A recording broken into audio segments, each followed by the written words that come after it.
J'ai donné mon vie pour toi.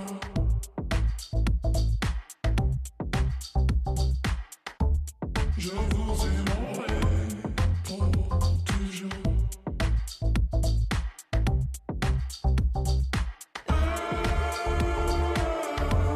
J'ai hâte de tout voir.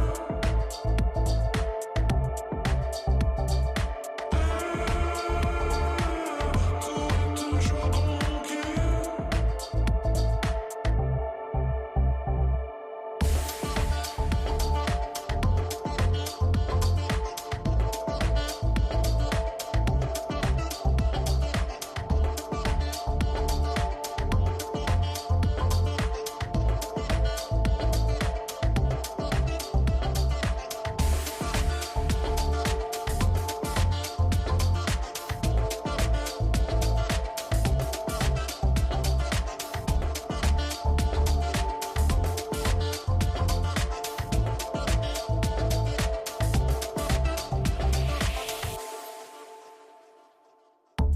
J'ai donné ma vie pour toi.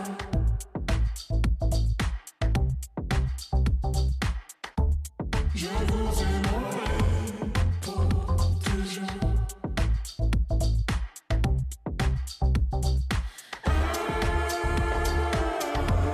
J'ai hâte de tout voir.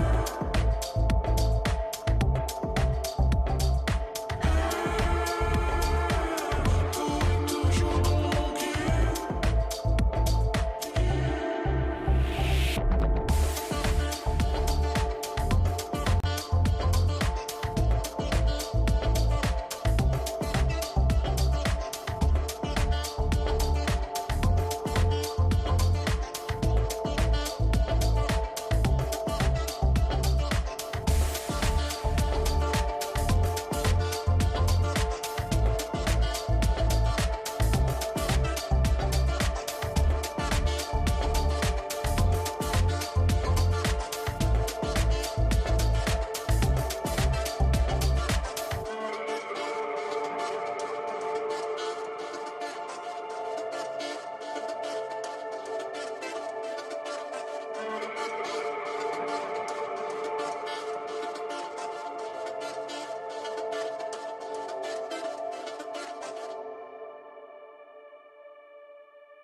Please welcome Editor-in-Chief at Co., Jeanette Mulvey.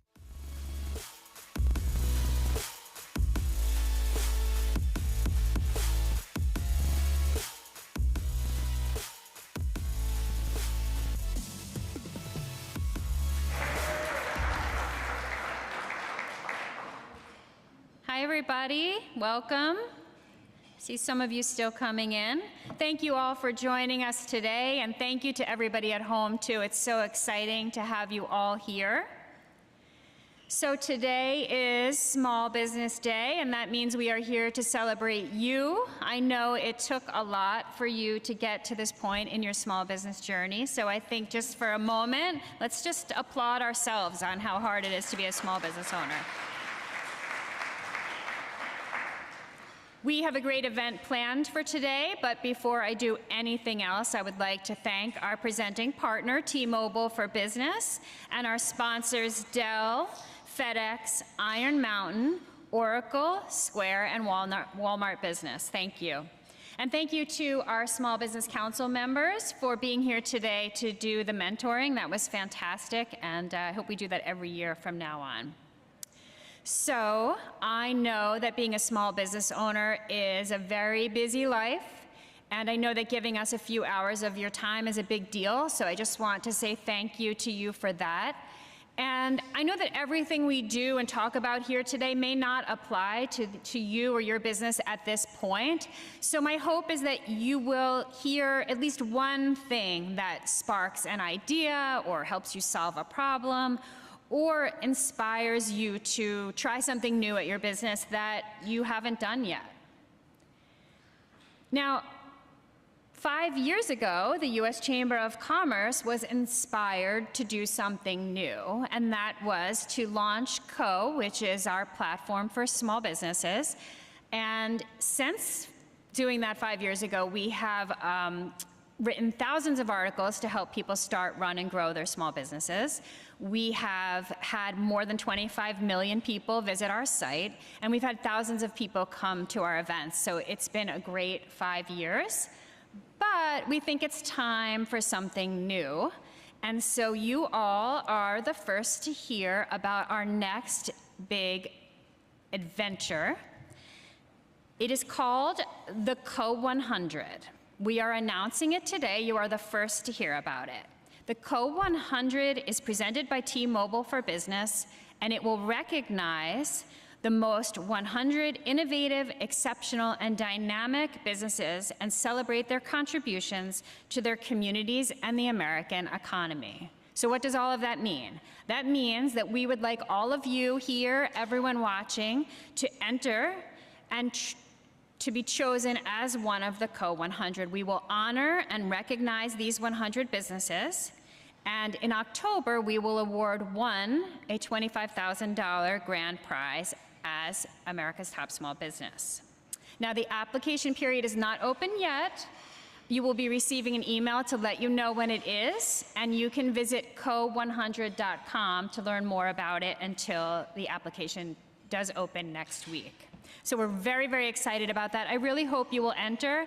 You can actually start thinking about what categories you would like to enter in because we have them listed there. We will read your applications, and even people who aren't chosen might get a phone call from someone on our editorial team because we love to tell your stories. So please do enter. Okay, it's time for our event. As I mentioned, we launched Co 5 years ago, and there has been one, well, besides me and everyone on our team, there has been one other constant, and that has been someone who has helped walk us through all of the complex and difficult issues that small businesses face in a way that is very rare here in Washington, D.C., which is to say, really easy to understand and really breaking it down and simplifying it for us in a way that's super helpful. And we're going to meet him now and have our next Small Business Update edition. So please help me in welcoming Neil Bradley, Executive Vice President, Chief Policy Officer, and Head of Strategic Advocacy here at the U.S. Chamber of Commerce. Neil?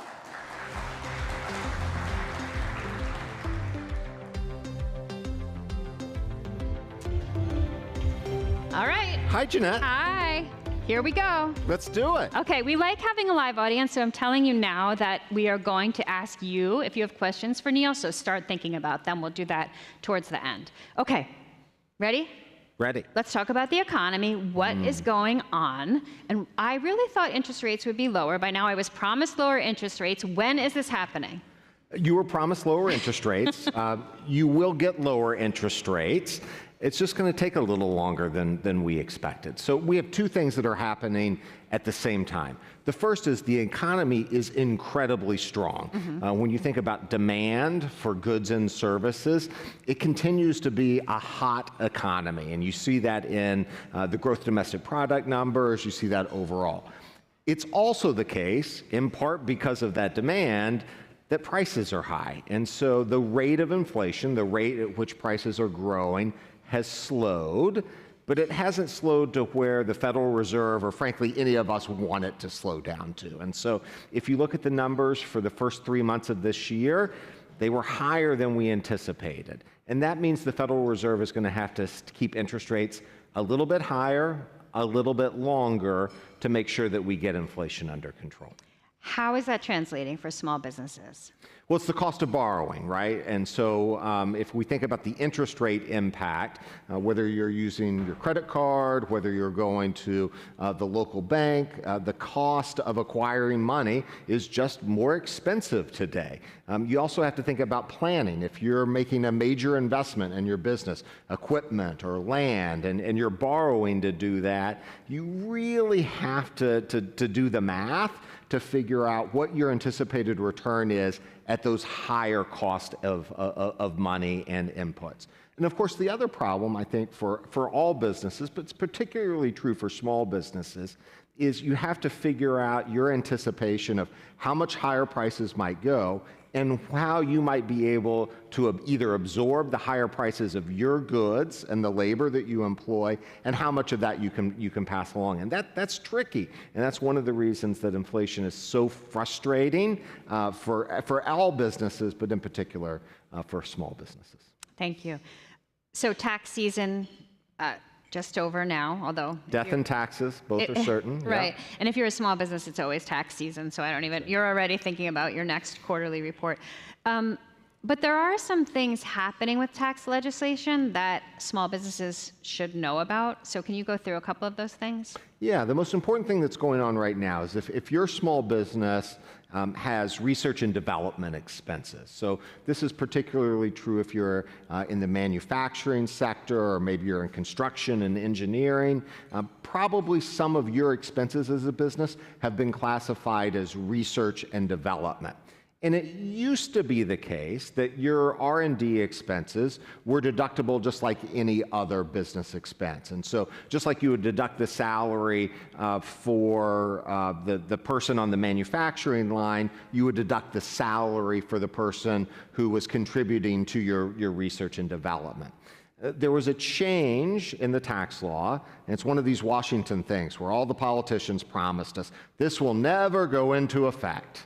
Well, lo and behold, it went into effect, and what it said is that businesses have to amortize those expenses over 5 years. So to put it simply, if you're spending $100,000 on research and development, rather than being able to deduct that as a normal business expense, you have to spread it out over 5 years, which means you only get to deduct $20,000 in year one, and you have to pay taxes on the rest of it. The House of Representatives earlier this year passed legislation not only to reverse that, but importantly, to make it retroactive. So a lot of small businesses who have R&D expenses had to pay those extra taxes this past April, whenever they filed for last year. This bill would retroactively do that. By the way, that means you could apply and get a refund if this impacted you. The problem is that this bill's got to pass the U.S. Senate. And it's pending in the Senate. Our hope is that this will get a vote in May. If it gets a vote, I think it'll pass. The president's already said he will sign it, and this will be real savings to all those small businesses who have R&D expenses. And for people here who may not remember all of that, their accountant should be able to help them through that. I bet it was a very painful conversation with the accountant because for a lot of people, it was a surprise tax bill. All tax bills are bad, but surprise tax bills are probably the worst. What else is going on that we need to know about for 2025? Yeah, so this is, if that's a big issue, and it is for a business with an R&D, there's an even bigger issue on the horizon. You all may remember, it doesn't feel like that long ago, but in 2017, Congress enacted a big comprehensive tax reform bill. It really impacted all taxpayers and all businesses. So if you happen to be a corporate entity, it lowered the corporate tax rate. If you're just a tax-paying individual, it lowered the rates, it increased the standard deduction. Importantly, if you're a pass-through businesses, which most small businesses are, you're an S-corp, you're a partnership, you're a sole proprietorship, it lowered your taxes. And it did that by both lowering the individual rates and creating what's called the 20% pass-through deduction, which effectively operates as a lower rate. The problem is all of those reforms expire December 31st, 2025. And so to put it into context, the top marginal tax rate for most small businesses will, at the stroke of midnight, go from 29.6% to 39.6%. That is a huge tax increase. And in addition, whatever income you have as a family, as an individual, you'll also see those tax rates go up. So Congress has to do something about this. If Congress doesn't act, the tax increases automatically occur. We need Congress to extend the provisions that were enacted in 2017. This will be the major topic of discussion in Washington, D.C. in calendar year 2025. And if passed as prologue, Congress will wait till the very last moment to figure out what to do. So it's going to create lots of uncertainty as we lead up to that moment, but it's something that we're very focused on. We're already up lobbying members of Congress saying, you got to do this, and you got to do it fast. The last thing we need is threatening people with that big of a tax increase who are just trying to run their businesses. And you and I will keep talking about this throughout the year. Absolutely. So we'll keep you up to date. Hiring. And kind of skills shortages is the headline. Small businesses are still struggling with hiring. What are you seeing there in terms of workforce shortage? Well, it's persistent. And so, I said at the beginning that the economy is strong, and part of that means that we have a lot of demand for labor to staff businesses. And that's occurring precisely at the moment where we're really feeling the effects of demographic changes in the United States. The retirement of the baby boom generation, kind of smaller generations kind of coming behind it. We don't have the same natural growth in the workforce that we've had for the last 40 or 50 years. So to kind of quantify how that works when you think about hiring, it used to be the norm that in any given month in the United States, we had more people looking for work than we had advertised open jobs. And so they're not always, there's skills mismatches, location mismatches, but in general, we had a ready labor supply. Right before the pandemic, we saw the first shocks of that demographic shift. For the first time on any given month, we would have more open jobs than we had people looking for work. Now that got distorted in the first few months of the pandemic, but since then, that has been the norm today. So today, this month, for every about 100 open jobs that we have in the United States, we only have 75 people who are out looking for work. And so it's not just a skills mismatch, this person mismatch, just the number of people that we have, unfortunately, is likely going to be the new normal. So we got to do things to make sure people have the right skills for the right jobs. We may need to make sure that jobs and people are located in the same places or can be done virtually. But this demographic mismatch is going to be with us for a while. Yeah, so that takes me right into my next question, which is to talk about AI, which we'll be talking about a lot more later in this event. But you really see AI as a solution to at least part of this problem. Can you talk about that? I do, because when you think about how do you meet that demand if you can't always meet it with labor? Well, you get more efficient, and so this has always been the case in the United States. So, how did Henry Ford make the automobile affordable to everyday Americans? He got really efficient in figuring out how to make automobiles, and he created the assembly line. And so our entire history is really one example after another of how we figure out how to do things more efficiently so that we can meet demand, lower prices, and increase our standard of living. Today, the real opportunity that exists is in artificial intelligence. And so some people, get scared of the word or what it might mean. But it's kind of like the personal computer and then the internet and now artificial intelligence. It's just a way to do things faster at scale with less human input, and that makes us more efficient. And what that's going to do is help businesses of all sizes meet demand. But I'm particularly excited about what it means for small business. Yeah. This next topic, we've been writing about this on Co for months, and I still don't understand it, so I really hope that you can help explain it. There's been a change in how regulators, look, I have to actually read the question because that's how confusing I think it is. There's been a change in how regulators require companies to categorize independent contractors and gig workers. Yes. So 1099, casually we would call them 1099 workers, referring to the form they get at the end of the year. Yeah. This is so important for small businesses because they rely on these people. Can you explain what the change is? Yeah, so this has been bouncing around in the states, but it kind of showed up at the federal level. And in the prior administration, in the Trump administration, they tried to provide greater clarity for when someone is an employee or when they permissibly can be an independent contractor. And that's really important because under longstanding federal law, if you take someone who should technically be considered an employee and misclassify them as an independent contractor, you can be liable for taxes, wages, other benefits, et cetera. So there's a legal liability that can attach to getting the decision wrong.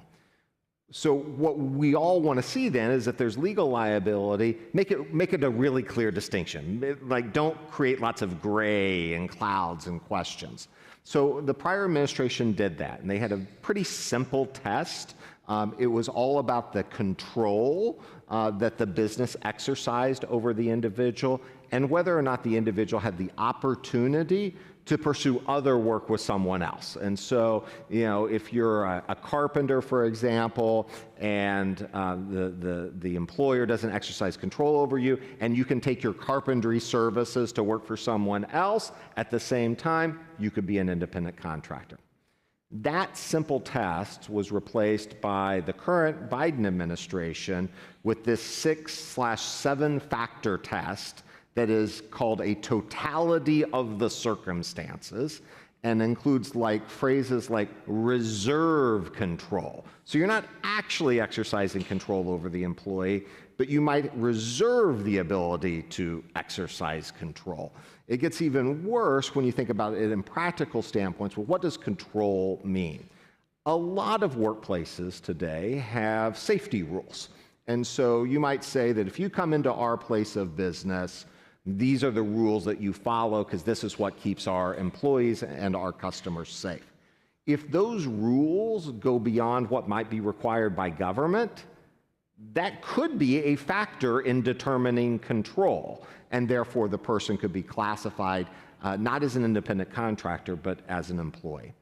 It is so confusing, it creates so much uncertainty that the U.S. Chamber, along with other business organizations, have gone to court. We have challenged the Department of Labor, they're the agency who issued this, their rule, and we're currently waiting a decision from the court to try to invalidate this rule to return back to the standard. And so until we effectively achieve that, we've created a lot of uncertainty. It's not clear to me at the moment that the Department of Labor is aggressively trying to enforce that. We're encouraging them not to and let the court case play out, but that's what's at stake right now. Great. I'm going to ask Neil one more question, but then I'm going to come to the audience. So start to think about what your questions are, and someone with a mic will come to you if you raise your hand when I give you the cue. My last scripted question for you. But this is really important. Yeah. So there is a new regulation, a new law that a lot of people don't know about. It's called the Beneficial Ownership Information Report. You have to file this report that has a very long name that I can never remember. Yep. Tell us what it is and what small businesses are required to do. Yeah, so maybe a word about why Congress did this. A few years ago, Congress passed a new law, and it's called beneficial ownership. And their concern was that the bad guys, criminals, drug traffickers, kind of other folks, could be using businesses essentially as front companies to hide the activities. And so that you would have, you've probably read stories about this, like this company is owned by this company that's owned by this company that's owned by this company that's registered as a company in the Cayman Islands, and no one knows who is who, and it's all like, bad guys hiding their nefarious activities. So Congress' solution to that was, well, let's make everybody, virtually, disclose who their ownership is. And so if you have more than I believe it's a 25% ownership, or if you exercise control over a business, that has to be registered and disclosed with the government. This is particularly targeted not at big corporations that are publicly traded, but to LLCs, to partnerships, to sole proprietorships. If your business was formed and registered with your state prior to 2024, then you have this year, till January 1st, 2025, to file that information with the government, who the owners are, who has this interest in it. If you start a new business today, you have 90 days to file this information. Thankfully, the information is not that complicated kind of once you get to it, but you have to figure out, does this apply to you? Where do you file it? What exactly is the information that needs to be disclosed? Thankfully, CO has some really great kind of one-page fact sheets, kind of Q&A, so you can figure out if this applies to you. In some instances, tax preparers have been helping companies figure this out. But if you happen to have a business, you're an LLC, partnership, et cetera, and your tax preparer hasn't talked to you about this, you need to go look into this. You need to figure out if it applies to you, because once the deadline passes, if you're found to willfully have refused to file this information, it's $500 per day. And then at some point it can actually become criminal. So like, this is not something to mess around with. Get in front of it, file the form, and then get back to running your business. Yeah. So growwithco.com. Come read the article on how to do that. Okay, I am ready to take an audience question. Do we have any audience questions? Does anyone have their hand up? Anyone? I see someone over here. Yes, ma'am. Sierra's going to bring her the microphone. Hi.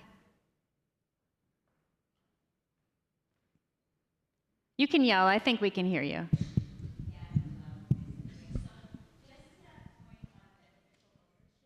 Are investors considered beneficial ownership? Do we have You could, to if you disclose have that? a small business, and let's say that you have an investor who has more than 25% share in the equity ownership of that business, yes, you could be treated. There's some exceptions. There's a list of exceptions, about 20 long, that you should go through and check. But as a general matter, anyone who has ownership interest of more than 25% or exercises control, you can have a minority partner that has effective control, they get captured as well. And loans are separate, right? Correct. Okay. Yeah, unless there's some equity or power tied to the loan, but yeah. Thank you. I think, Sierra, I think this gentleman here, right here towards me. Okay, hi.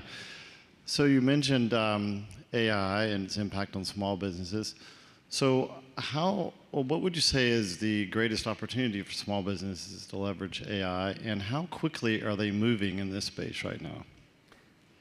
They're moving incredibly rapidly. We have some polling we've done at the U.S. Chamber, and it's one of those things that the team brought back the polling, and it was the number of small businesses who are already utilizing AI, and I was like, that can't be right. That number is way too high. Are we sure about this? And it turns out it's true that you have close to a majority of small businesses who in some form or another are utilizing AI in some way. It doesn't mean they're using it massively. It may be someone's playing with it.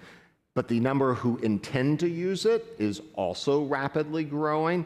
And at least in my conversations with small businesses, when I ask the question, are you using AI? I am always incredibly impressed by the people who say, yeah, I just used AI to design my new marketing flyer. It got it about 85% right, and then I tweaked the last 15%, and it saved me a ton of time, or I didn't have to go out and use a service for that. And so I actually find that our small business members at the U.S. Chamber are more effectively using AI than our bigger company members. Our bigger company members, they can be a little bit afraid of it sometimes, and what are our rules, et cetera. Small businesses are just experimenting, growing. So I see it a lot in marketing. I see it a lot in, depending on the service, if they're in the service industry, if it's an intellectual service product, figuring out how to automate some basic things that they do, writing, for example. So those are the places that we're seeing it. So this person who just asked you this question, I met him earlier. So he started a business that is specifically for small businesses. And what it does is you can tell his system, here's what I want my social campaign to be about this week, and you can just write it in your own words, and it will create an entire social campaign and schedule all of the posts across social media channels. So it's exactly what you're talking about. Congratulate. That is. And think about the hours. It was worth the trip now, wasn't it? Think about the hours, though, that other small businesses would have spent. Social media is such a huge part of marketing for small businesses in particular, because you can really target the audience that, you're not wasting money on hitting people that aren't in your area, who don't care about your service or product. So small businesses spend a lot of time doing that, and now if you've relieved them of the time obligation of that, that's how you get efficient. So wonderful. So Kudos if to they you. want to follow you on Instagram, what is it? High Raver? High Raver. You can follow him on Instagram and learn about what he's doing. But don't worry, he'll be back as a sponsor next year. I think we had a question right here. Go ahead.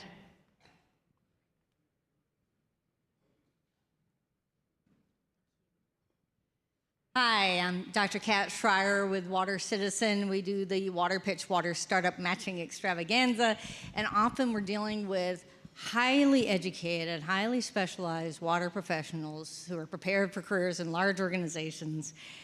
And if for some reason that doesn't work for you, caretaking responsibilities, health, whatever, it's not uncommon to become a contractor. And that all the risks is associated of getting dropped from a contract whenever. And so you get some that are going to create their own startups. So where is that line if someone, between a founding team, a contractor, an employee, when you're dealing with something that really deals with these highly specialized skill sets? So between like a 10-9, what makes you a startup versus being a Like contractor? a founding team versus a 1099 versus an employee. Yeah. So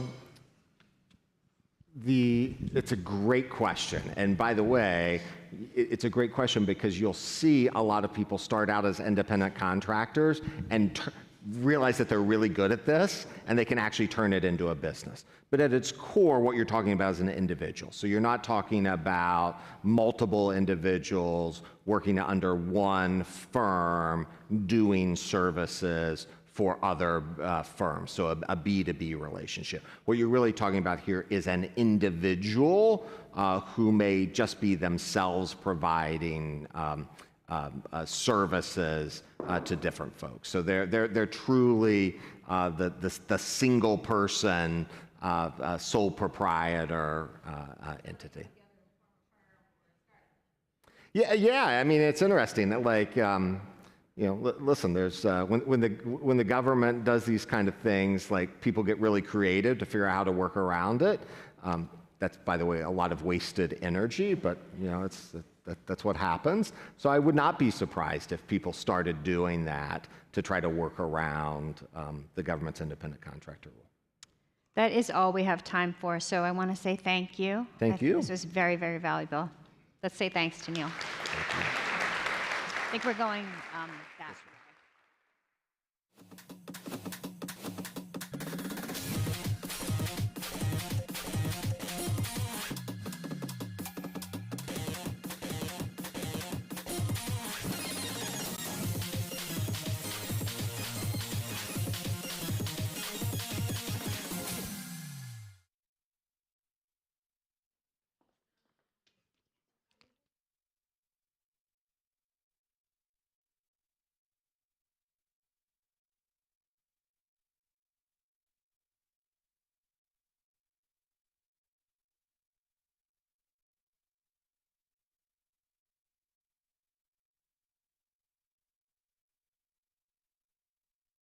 Please welcome Audience Development Manager at Co, Tatiana Perry.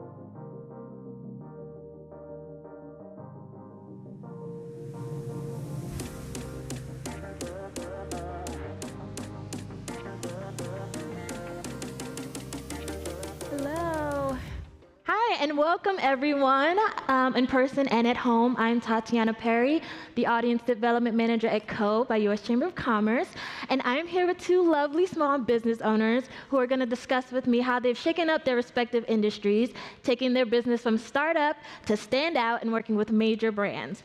So, joining me today, we have visual artist, author, and founder of Reina Noriega Studios, Miss Reina Noriega. And we have the founder and CEO of functional beverage brand Wild Wonder, Miss Rosalie. Can we give it up for these lovely ladies? Thank you, thank you, thank you. So let's jump right into it. Reina, can you just tell us a little bit about yourself, your business, and your point of differentiation in the market you serve? Sure, yeah. So I am a visual artist and author, as she mentioned.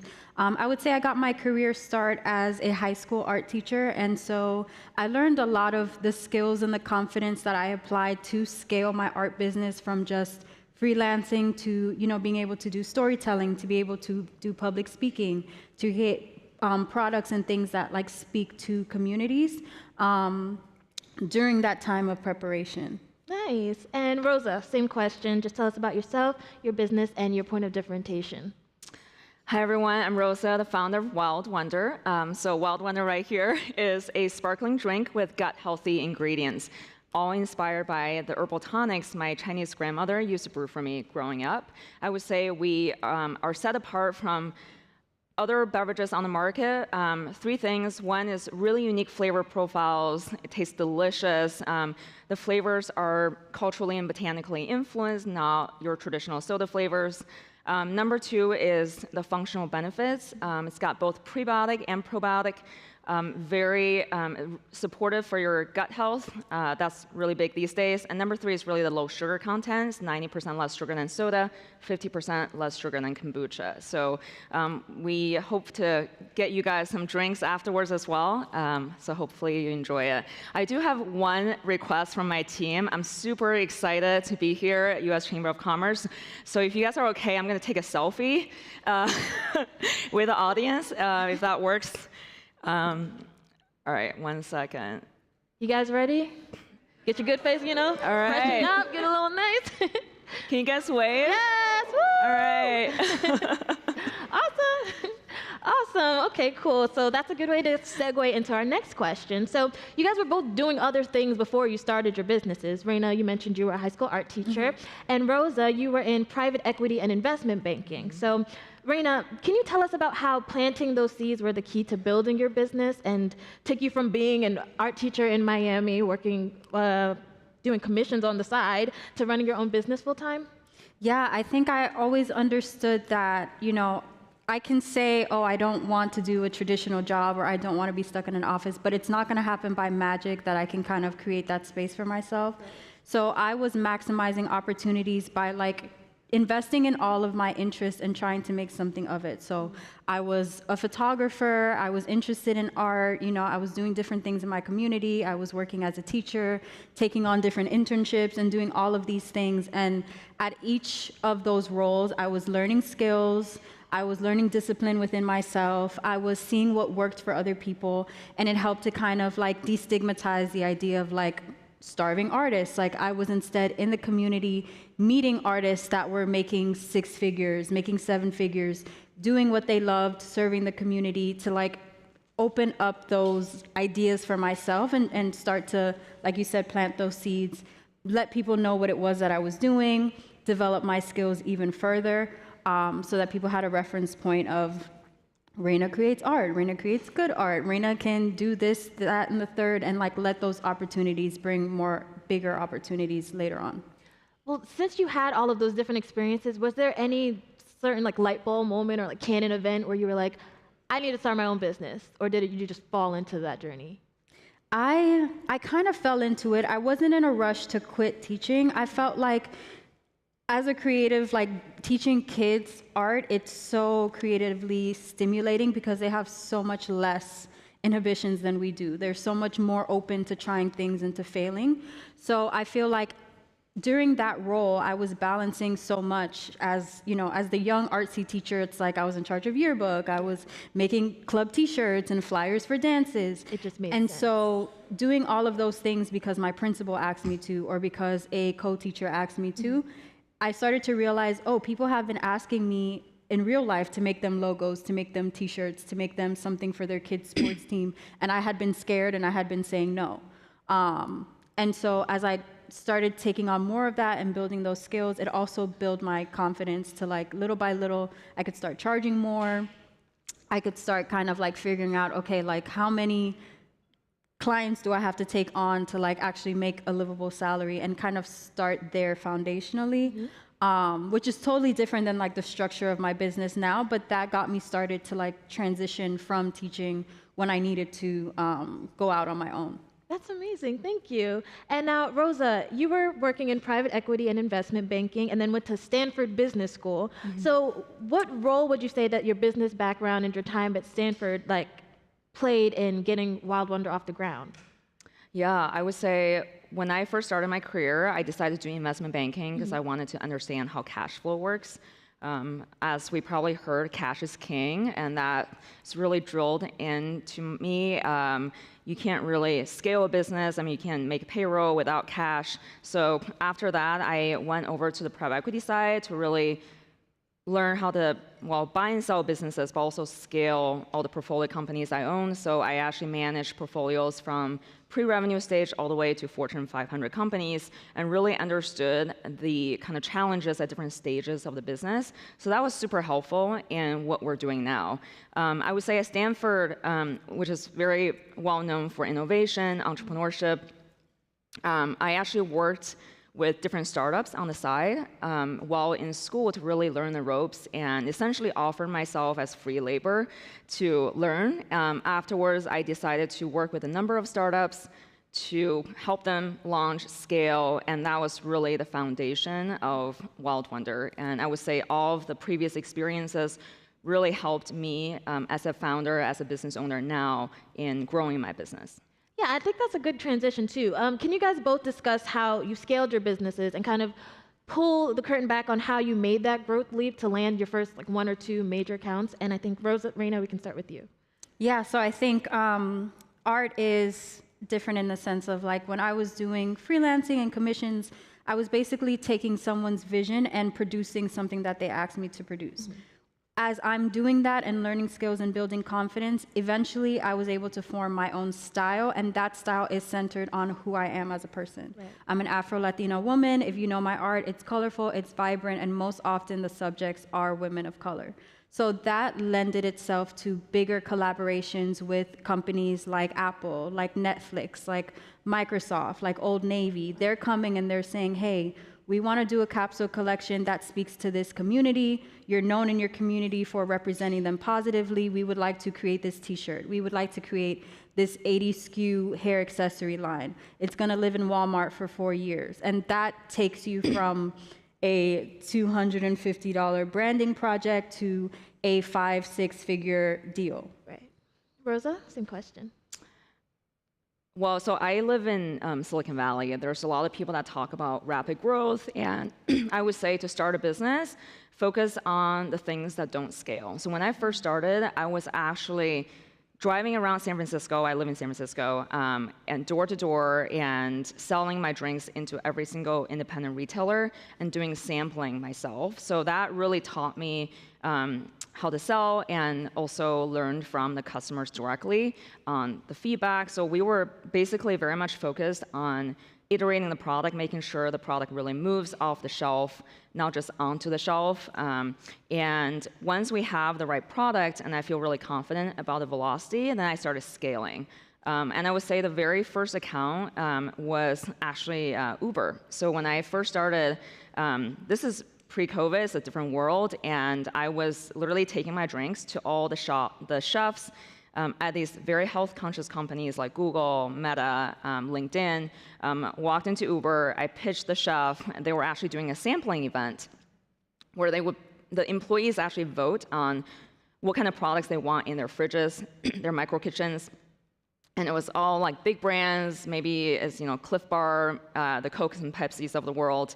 And this is before I even had the product. I actually just made the drinks in my kitchen, and I bought these swing top bottles from Amazon, and showed up with a handmade bottle, and they love the drinks. I think the liquid just tastes really amazing, and voted to have my drinks stocked at Uber, and that was my very first account, and that was our very first PO, and that basically started the business. And now we're stocked at a lot of the top, health-conscious companies like Google and Meta and LinkedIn. And that's really cool because you strategically started in a small market. So can you tell us how that growth strategy ultimately got your product on the big retail shelves? Yeah, I would say, people always talk about these overnight successes. Yeah. It's felt like an overnight success over a period of years. So, it's similar to what we talked about before, a lot of building blocks over time. And patience is truly a virtue. And so I would say, we started building from the smaller retailers and independents in the San Francisco Bay Area. I very much focused on the strategy of going deep, not wide. So going really deep in our home market, so touching on all channels from food service, like the cafes and the airports and the Googles of the world, to retail, independent retailers, Whole Foods, and then to online. So we're D2C, we're sold on Amazon, to really have that 360 approach and touch the same customer throughout their day, from when they're working in the office to shopping in the grocery store to shopping online, so that we can increase brand impression, product trial, and really increase our velocity on shelf, which is truly what determines success in retail. So once we got California done, we're still working on saturating the market, but we're doing really well in California, and then we actually waited for 2+ years before we started expanding nationally. So now we're stocked nationally at different retailers across the country, but that all happened within the last year. We actually did not try to expand at all. We actually said no to a lot of retailers on the East Coast, simply because we wanted to have focus and really maintain capital efficiency, make sure that we can scale very efficiently and in a sustainable way.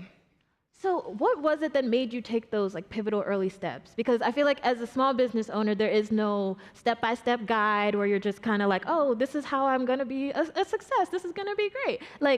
What was it that made you say, okay, this is what I need to do to get where I want to go? Yeah, we learn a lot from history and case studies, how other people failed, how other people succeeded. I would say that a lot of startups fail because they try to expand too fast. A lot of people all of a sudden get capital infusion. They feel the need to have 1,000% growth, and then they end up not scaling well. So I would say, again, it's really gradual growth is good. We actually expanded 400% last year, which is really awesome and really exciting, but it's not easy. So I would say, how we scale truly matters. And saying no is actually a very important skill a lot of people don't have. So, sometimes if you don't say no, launching with Target too early might actually fail the startup. So we actually did it in very gradual steps. So first we went after the retailers that we feel strongly about. So Whole Foods, Sprouts. We didn't go to Target. We didn't go to Albertsons, Safeway. Once we proved out our velocity in those smaller retailers, then we went to Target. We're launching with Albertsons, Safeway right now in multiple regions. But that's not something we thought about or planned to do in the first 3 years. Right. And we also have plans for bigger retailers down the line later this year and next year. So I would say everything, is by plan. Once we prove out a certain number of doors, a certain channel, then we can go to other channels. We have a really small team, a small but mighty team, and we don't have a lot of resources. I don't know if people here know, but in terms of funding, 2% of venture funding go to women, and minority women get even less than that. So we have just a smaller pool of money to play with, which makes it super important to be efficient, to be nimble, to be resourceful, do things a smarter way. So we've been extremely strategic about how we grow and extremely efficient with the money we have. Awesome. Thank you. Now, Raina, you mentioned this as well, but few artists are able to scale their businesses and make these big brand deals. And you, on the other hand, have designed T-shirts for Old Navy, razors for Chic and Target, hair accessories for Goodies and Walmart, and designed suites for Arlo hotels. So, can you tell us how planting those seeds resulted in these big deals that other small businesses can learn from? Yeah, I mean, I think I would credit it to a lot of the introspection and like work on being holistically a strong person to partner with, because I think oftentimes our creativity carries us, and the fact that we want to create and we love creating, and so we would do it for free, we would do it for $5.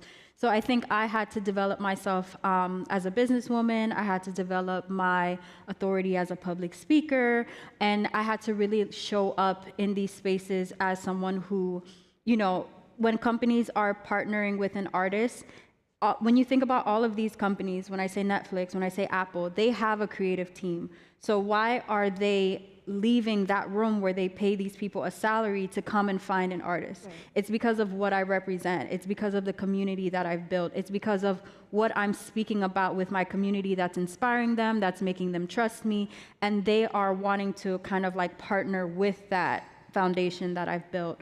So I think I had to when I say like introspection, it's getting over imposter syndrome. It's being able to like walk into a room, and people often ask me about like if I have barriers or trouble as a woman artist, or if I have trouble as a Black artist. And I feel like I've tried so hard just to holistically evolve and like, be someone that you can't ignore despite that, like I'm not in any industry like begging people to work with me and like pay attention to women. It's like, no, whether or not you're paying attention, like my community is listening, and that's who I'm creating for.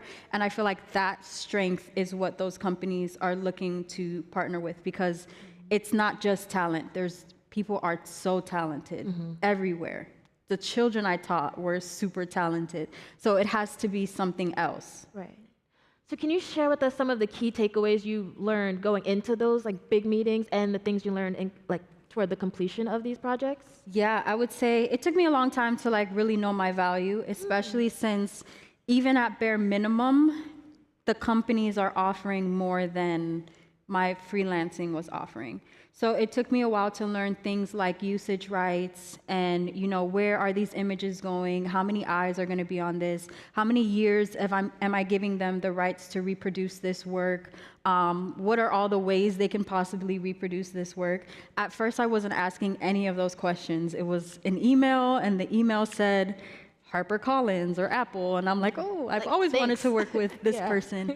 And so, I had a few wake-up calls. There was a project that I did, and I gave them a rate. I gave them a rate of $1,000, and they came back to me and they said, well, the budget is $10,000 because it's going to be a commercial. And like, I didn't think to ask where was the artwork going. It was just like this brand that I love. They want one illustration. Their team is turning it into an animation. Cool. I mean, it's $1,000.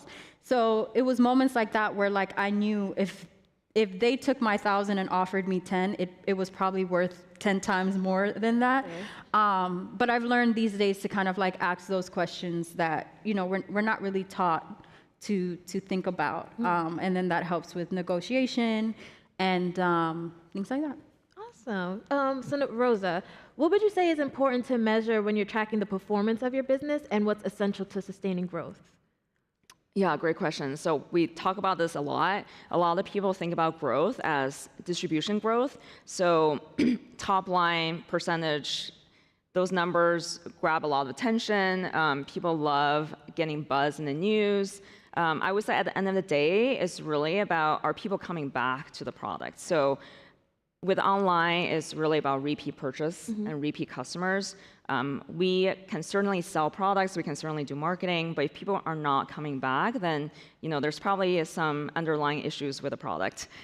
So thankfully, we have really high repeat purchase rate, which is awesome. And then in the retail segment, the equivalent of that is velocity. So it's not really about getting the product on shelf, it's about getting the product off shelf. How fast can we turn on the shelf, and that really determines our long-time success. So what I was mentioning before is being small and nimble, really going deep, not wide, and focusing on one region at a time. So we really focus on velocity for 2 years.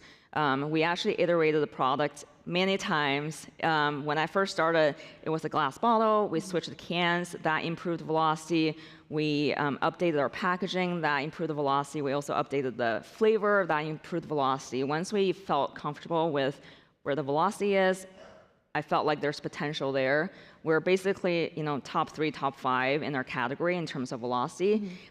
Even though we don't have as much market share right now, but the velocity will get us the market share later. Right. So getting off the shelf as fast as possible, that will get us to sustainable growth. Awesome, thank you. So we're going to open it up a little bit for some Q&A, audience participation. So if you guys start raising your hands, we'll have some people come around with microphones. And while they're coming to you, I'm going to ask Reina the same question, just really quick. What do you think is essential to sustaining growth and tracking performance for businesses? Just really quickly. I think for me, it's been pivoting. It's been kind of like, there's been different stages of my business. There's some stages where my collaborations are stronger. There's some stages where more of my artwork, my prints, my fine art is in demand. And knowing how to kind of like evolve with the business and meet the demands at the current time. Perfect, thank you.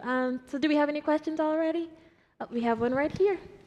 Hi, my name is Nikisha from Alexander Sky Group, and my question is, you mentioned development of yourself in becoming a better individual and a better business owners. What advice would you give to business owners so that they can develop themselves as individuals and business owners?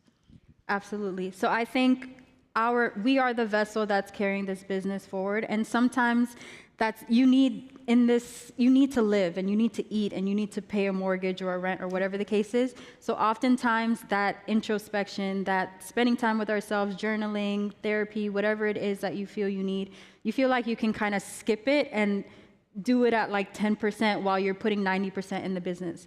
I wholeheartedly believe you have to put 100% in yourself first, because those qualities, whether it's trauma, whether it's fear, all of that is kind of like under the surface, waiting to be aggravated by a partner, a customer, a business deal, a fallout, and then you crash at a later time. So I think, I definitely try to find ways, especially as an artist, where, you hear things like artist block. If I scale a business where, people are depending on me to keep producing, I can't really have an artist block. So I've had to learn along the way, like what refills my energy when I'm giving so much out. So it's like not skimping on time with myself, not skimping on self-care, like spending time in nature, like doing the things that I did when I didn't have to do all of these things. So if it's just drawing outside because it makes me feel good and it quiets my brain, I need that, because that might seem like, okay, this hour you wasted outside, but if a week from now I can't do anything because my mind has shut down and I have so much anxiety and stress, then that's not helpful for anyone. So I definitely think that, for all of us, it's different where we find solace. It might be reading a book, it might be journaling, it might be actively seeking therapy. Really invest in time with yourself and build in those breaks, because it gets harder and harder to set time apart to really rest once you have started moving. Yeah, that was very well said. And burnout is real, so remember that. Thank you. Do we have any other questions?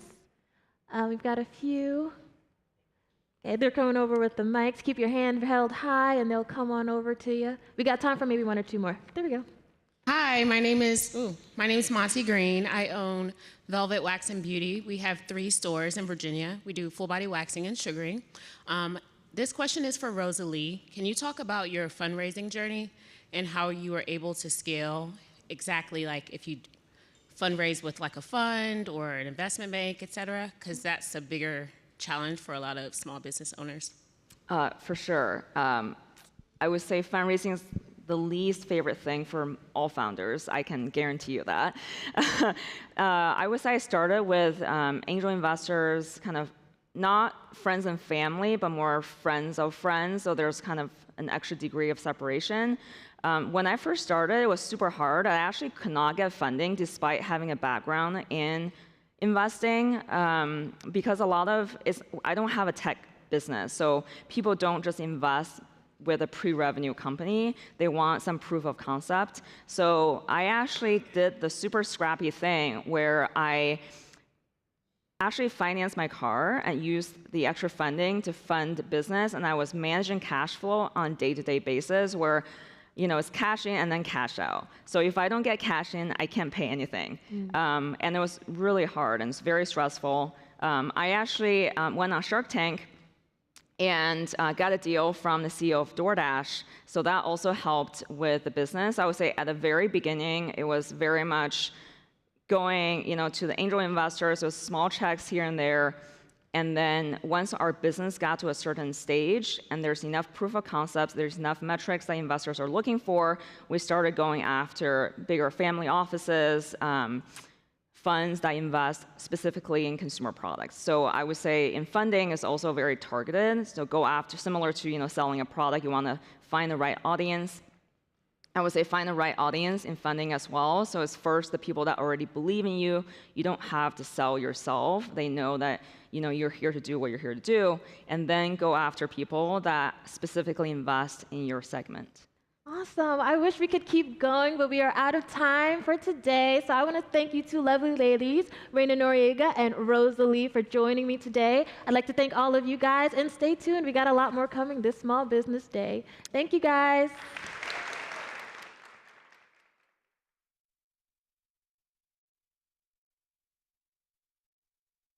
Please welcome back Jeanette Mulvey.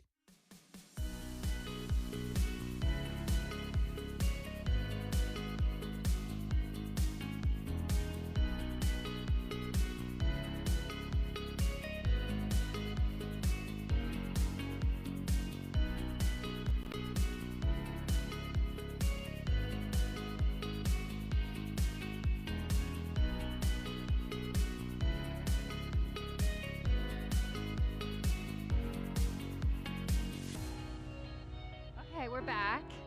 Hi, everybody. You ready? I am. Okay.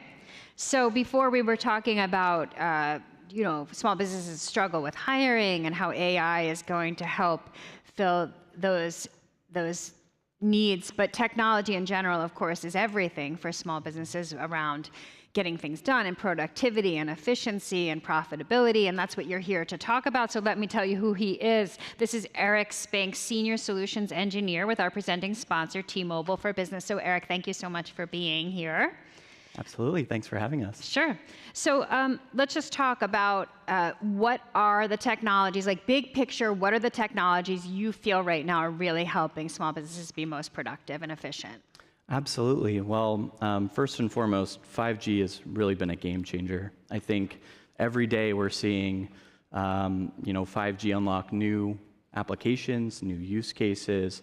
It's really been a transformative experience from even just the leap from LTE to 5G. I think, a lot of us, we have those new 5G iPhones, and sure, we're getting faster speeds, but there's actually a lot of other benefits that we're starting to see small businesses be able to take advantage of in their day-to-day.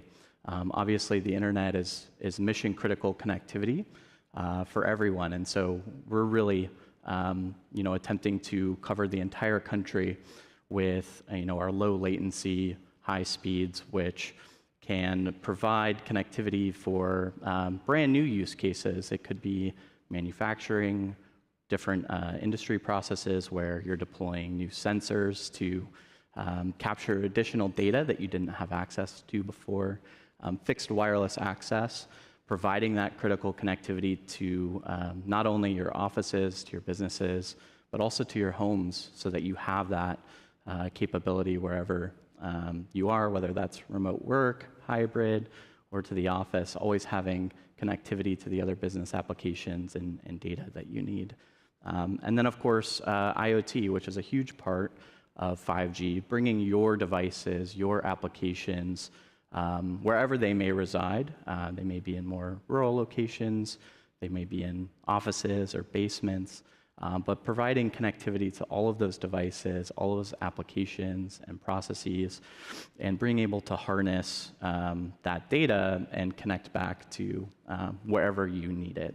So you said IoT, Internet of Things. Yes. For if someone doesn't know, you're really smart, but like some of us, we might not know. So you're saying essentially like small businesses now are using these devices in every aspect of their business, but the 5G is really making it more efficient and working more quickly, right? Absolutely, and with 5G and the new 5G core that's, we really don't get to see from the outside, but we can really start to bring those devices, those business applications closer to the network edge, closer to maybe cloud storage providers that you're using or other business applications, and hook into sales platforms, marketing tools, customer relationship management tools, bring all of that into one place in the most efficient means possible. So small businesses know that these technologies exist, but that doesn't mean that they're all using them. And I just wonder if from your perspective, you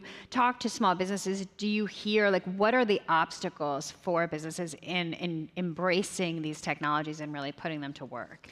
Yeah, absolutely. And in my role at T-Mobile, I work every day with small business owners and companies of all sizes and segments. And what we hear time and time again is small business leaders have a lot on their plate. They carry multiple bags, wear multiple hats.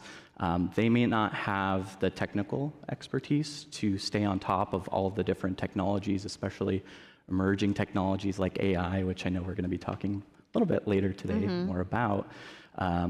But just having that technical expertise and then just the time and resources to be able to understand what the technologies do, how to identify how that applies to your business, and then how to go out and accomplish that thing or that priority that you have. So we have a lot of small businesses here and at home that may just be one person. And if you're one person, this is probably not actually your priority, right? Because you're just dealing with whatever fire you need to put out that day. So what do you guys advise small businesses who are really just solopreneurs, essentially? How do you advise them to adopt this technology? Absolutely. So really our key at T-Mobile is to partner with the businesses that we work with. And that really starts at understanding those key principles, those ideas, what the strategies are for that business. And sometimes it's not always clear for us or potentially long-term goals for the businesses that we work with. So we really want to start with identifying priorities and strategies within that business, any key initiatives, both short-term and long-term, and then start building goals and solutions around those different initiatives. It's really important to prioritize what will have the most impact on the business with the least amount of effort. And that's where we recommend start small, have a partner that can walk you through the process and help you adopt that technology. And then as your business grows, T-Mobile can grow with you. I just want to get a little bit specific in my last question for you. What are the areas where you really, like, if I'm sitting in this audience today and I'm thinking, okay, I'm very busy, but I'll commit to focusing on one area of my business where I am going to really focus on how I could use technology to be either more productive, more efficient, or just better. What do you see as the areas that really have the most potential? Absolutely. So just your day-to-day paper processes, those are really easy for modern systems to address and simplify and potentially even automate, especially with technologies like AI, being able to handle some of those everyday tasks for you, or at least streamline what those processes look like. Communication and collaboration, both internal and external. So think about email, phone calls, meetings, conferences. Those are all things where technology can help streamline and provide more efficiencies just by doing simple things like being able to take notes for you, for example, while you're in a meeting, so that you can really focus on your clients, your business, your partners. And then the other key area that we see a lot of improvements for businesses would be specifically around their phone systems. And I think, as a wireless provider, I think, everybody has cell phones, but we can really take that to the next level by injecting AI now into your phone systems, whether that's for customer service, whether that's for sales, whether that's for marketing. We can really help you streamline and provide better customer service to any of the folks that you're interacting with. Great. So Eric flew all the way here from Washington State, not all the way from Washington to Washington. So I want to, we've talked to T-Mobile Eric, but I want to ask Eric, who came here on this trip, a question. So you are from California and you live in Washington State for the last 8 years, I think you told me? Yes, that's correct. So is there one small business where you live that you love and that you patronize often? And what is it that you love about that business? For me, and this is probably going to be a classic Seattle answer, but my favorite local small business is just my local coffee shop. I have a coffee shop at the bottom. They're actually really innovative, some of the things that they're doing. They have robots that make your coffee for you. So you go order, the barista takes your order just like normal, and then you watch these robots essentially pour out every drip of coffee, make your mixed drinks, do the fancy patterns in the foam. Wait, you can tell them what pattern you want? You don't tell them what pattern, but they can customize it specifically for you. And the best thing is, they are leveraging cellular as a backup for their business, how they're able to bring all of that processing power down to those robots. Will you swear as my witness to this audience that not only was that question not on my sheet, but we did not discuss it in advance. We did not. And you still found a way to talk about technology. So great job. Thank you so much. Thanks for having me. All right. Thanks, everybody. We're going to go this way.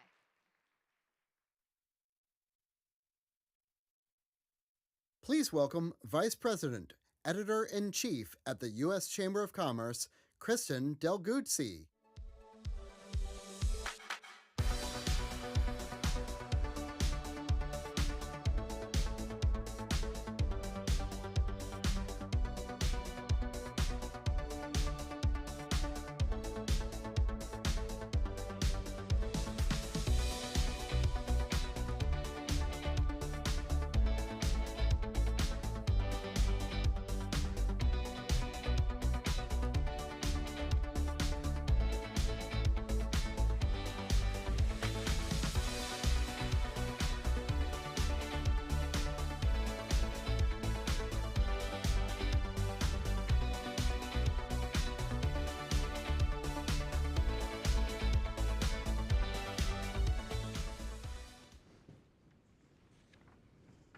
Hi, everyone. Happy Small Business Day to you. And I know what you were all thinking. I wish I had those shoes. All right. So before we get started here, I thought before we turn things over to our distinguished panel of AI experts, we thought we would ask you guys a question. Quick show of hands. How many of you are currently using AI in your businesses? Oh my gosh. Wow. So we have a distinguished panel, we have a distinguished audience. Look at this. This is going to be a great conversation. Thank you for that. We may come back to you at some point with some additional questions, and we hope you'll have questions for us as well. We're going to leave a few minutes at the end for that. So Jordan, I'm going to start with you. And I think that this is probably, we may not need to start in the simplest of terms because we have such an expert audience, but we wanted to talk a little bit about, like, what is AI? Can you give us a little bit of a level set there? And, there may be a starting level, like a freshman level class, and there may be a graduate level class answer to that. Happy to do so. And I think one thing I will say, AI was not invented last year, I think, as the news seemed to indicate. But AI really is a technology that in many ways can mimic decision-making that humans are making. We've seen a lot of different definitions of what it is, but I can tell you, what it's doing, generally speaking. It's being used in what are known as large language models, where you can plug in a task you want AI to perform, and it can give you multiple different answers for different problem sets that you provide for it. There are also specific examples of artificial intelligence that are being used every day. So if you use GPS to get here, or Waze, that's AI. If you are actually looking at the next video that popped up on YouTube and have a suggestion there, AI has a role to play in making those suggestions. So artificial intelligence is actually something that has been around for quite some time, but it's this large language model version of AI that can do multiple tasks, which is really the new and I think hot use case of this technology that we've seen in the last year. That's great, thank you. And Jordan, did you tell everyone quickly what your role is here at the Chamber? Yeah, so I am Senior Vice President of our Technology Engagement Center, and that's acronym is CTEC. And CTEC tells the story of the benefits of technology for all Americans, but also we go to Capitol Hill and state capitals to advocate for rational policy solutions to make sure that small businesses like yourself can continue to reap the benefits of the technology that's being developed. Great, so important job. Thank you for taking that on. Mark, let's come to you.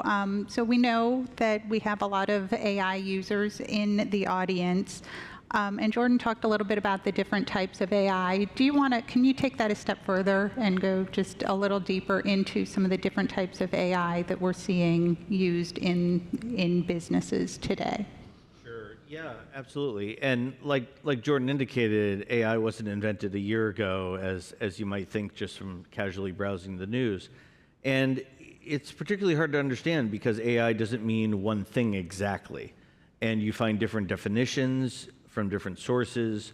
People say different things about it or use different terminology. So let me try to put it in like 3 buckets. And again, you might find people use different terms for these things if you go look this up afterward. But bucket 1 is task-oriented AI. And this is when an AI is designed to do like one specific thing, say facial recognition or clearing spam out of your inbox. So you may even be using some of these things and not know it because it's so specific and it's kind of behind the scenes. So that kind of AI is not for general use, but it's in a lot of the tools you already use, especially if you use stuff from large tech companies. 2 is what we call strong AI. This is a little bit more things along the lines of ChatGPT, but it's also the kind of AI that might be in a self-driving car, okay? It is multi-purposed. It can be used for creative reasons, research reasons, a variety of things. And a lot of times when you see the news headlines, they're talking about that. And that's something like 60% of the AI that's out there, according to not me, but like a third party who's researched this. The third bucket is talked about a lot, but isn't very relevant in actuality, at least not right now. Super intelligent AI is like the kind of AI like the movie Terminator, where it's going to destroy all humans and take over all of our things and we'll lack all control at some point in the future, theoretically. So there's a lot of people talking about that and worried about it. In reality, it doesn't exist right now. And it's certainly not the kind of thing you'd use in your small business. So those are like 3 buckets just to kind of generally think about the many, many tools and services that are out there already or will be emerging soon. So that third bucket is, I'm glad Denise is sitting next to me. Denise can talk a lot about, in one of her areas of specialty, not just with AI, but in technology in general, is data security. Denise, can you talk to us a little bit about AI and the security concerns, especially as small businesses? What our friends here might want to be on the lookout for, what they should be thinking about? Yeah, I think with all security, you guys all know that you have to be particularly careful when it comes to your technology. And I think that Gen AI, at least for me, feels different. Probably because it's just so exciting. There's so much hype around it that I just want to get out there and try it. And so there's this temptation to just either upload a document or input a bunch of data without thinking, was that sensitive data? Was that proprietary data? So Gen AI feels more risky because it is. as we were just hearing before, there are some use cases where you can integrate Gen AI with your email. And so maybe if you're a service organization, it might read those emails for you and perhaps even automatically respond. And that's fantastic, right, from an efficiency perspective and even from prompt responses to your customers. But there's a level of risk associated there, right? Because now it knows about all of your emails and all of your email content. So it's definitely something that we have to be a little bit more aware of, because there's so much potential with AI to do great things. Can I ask you a follow-up question there? So knowing the potential for risk there, what might we do, what might we want to do to safeguard some of that information? So if our CIO was here, and maybe he is, he would flat out say, then just don't use it. But that's not practical. So second to that would be, don't put in sensitive or proprietary information if you don't need to. There are some use cases where if you're just doing content creation, you don't necessarily have to input that. So be aware of what you're sharing. The second one, I think, would be to understand the platform that you're using and understand their security policies. So usually there's information on the site about how they use and how they store your data. So just have an awareness about that. If you don't see it, ask them what their security policies are, ask them if they're compliant with any different security practices. It's probably great advice just in general, isn't it? In general, always. Great, thank you. So Jordan, I want to come back to you, and in your role, you're talking to businesses every day. Do you have any maybe particular anecdotes or stories you can share about what you're seeing here, at the chamber and businesses using AI that might be helpful? Yeah, one of the cool things about my job is I get to go throughout the country and see all the different cool types of tech that small businesses are using. And we actually released a report a few months ago, and this was just as generative AI was coming onto the scene. And our report's called Empowering Small Business. And what we found was even 6 months ago, a quarter of small businesses are using generative AI in some capacity. And I've gotten to go out into the field and really see that happening. I'll provide you two examples. One, I had a chance to meet with the owner of a coffee shop in San Francisco called Henry's House of Coffee. Hrag Klebjian is the owner. And he was talking to me about how he's been able to increase his search optimization online in terms of getting clicks for his website using generative AI. And what he told me was he actually went to YouTube, another kind of tech, learned how to do this, goes on Shopify, who is working with him with selling the products, learning which search terms he should be putting into his website in order to make sure he gets the most hits on Google and other websites. And then what he does is he takes those terms and then goes to ChatGPT, and he'll plug and play and actually ask for marketing materials from ChatGPT. But what he said, though, is this.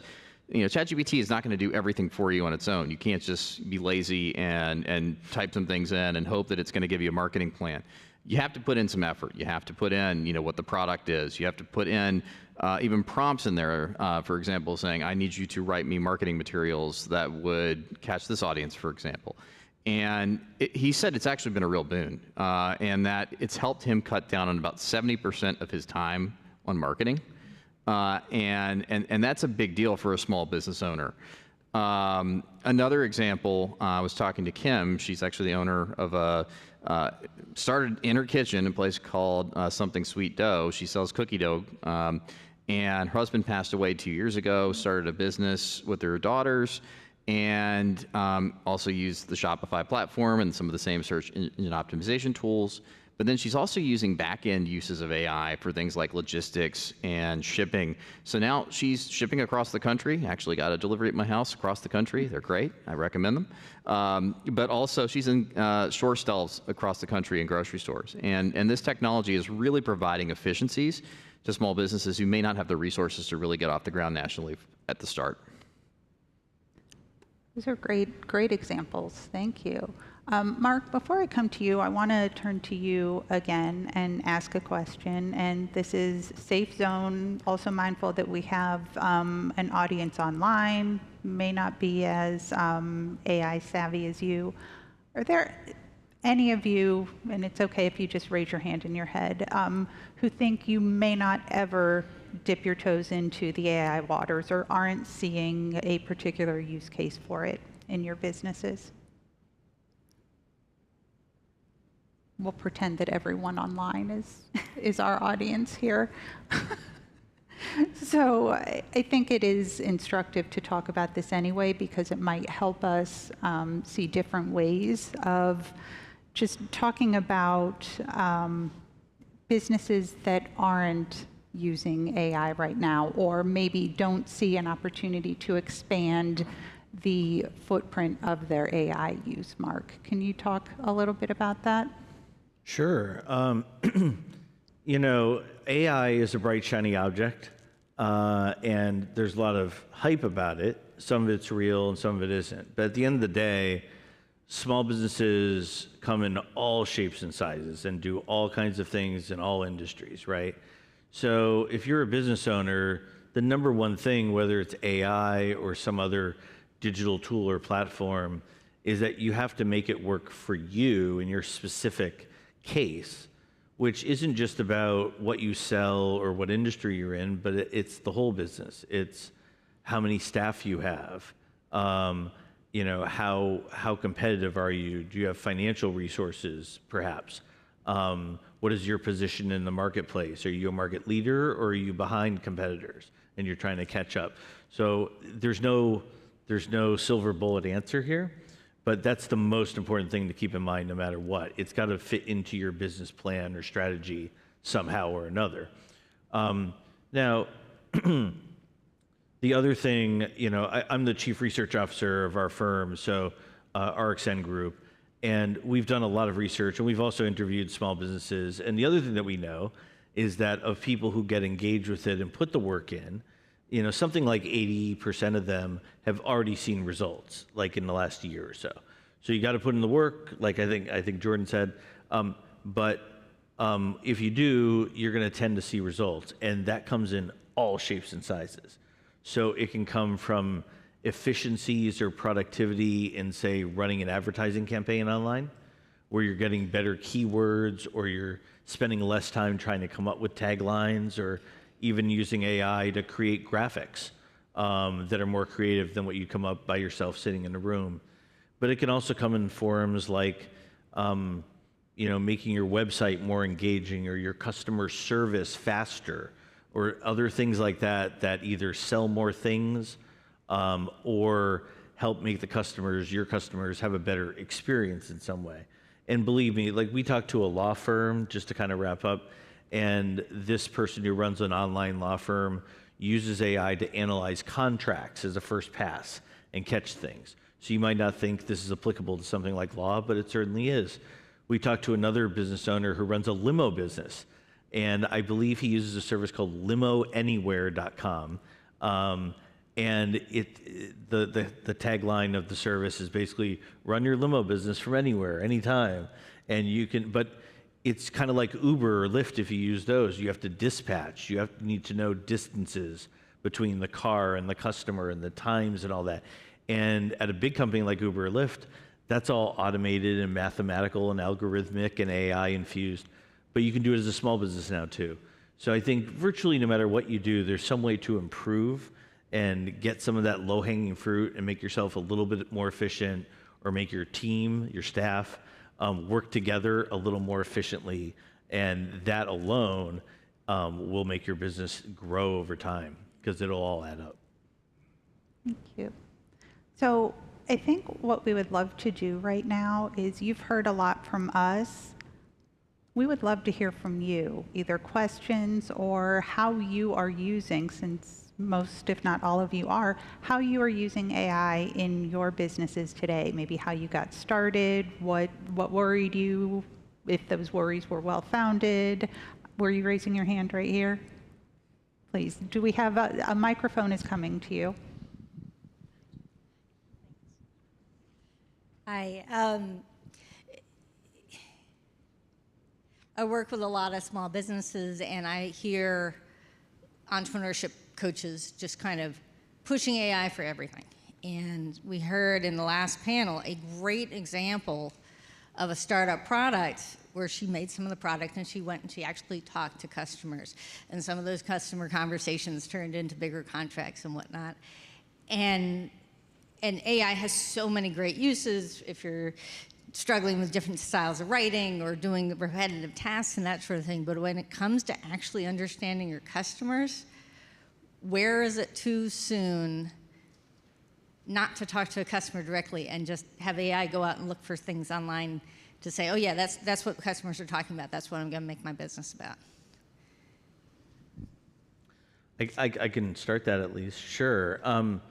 You know, like I said before, you have to make it work for you, right? So there's no silver bullet. I think if you sell teddy bears online and you're selling 1 or 2 a day and you have very few complaints or returns, you don't really need AI to help you with that problem.